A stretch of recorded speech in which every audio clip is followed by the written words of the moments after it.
Now let's take a closer look at these steps of the ultimate photography tool. Step 1. Choose your focal length. Simply put, this is how much of the scene you will include within your composition.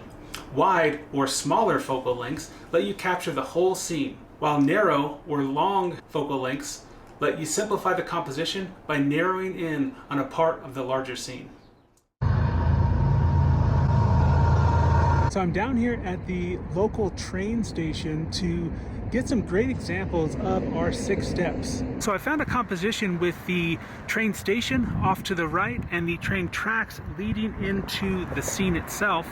And this is a 24mm, a wider composition, whereas I also have selected a 50mm composition so that when the train comes, I have both of those dialed in and I can see which one I prefer.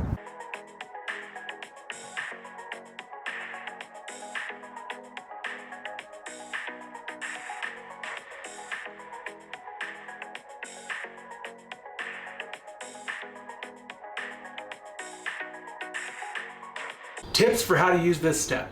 Number 1, fill the frame and compose the elements for more dynamic images. Number 2, include key elements, including background elements, foreground elements, and midground elements. Step 3, check frame borders to remove distractions.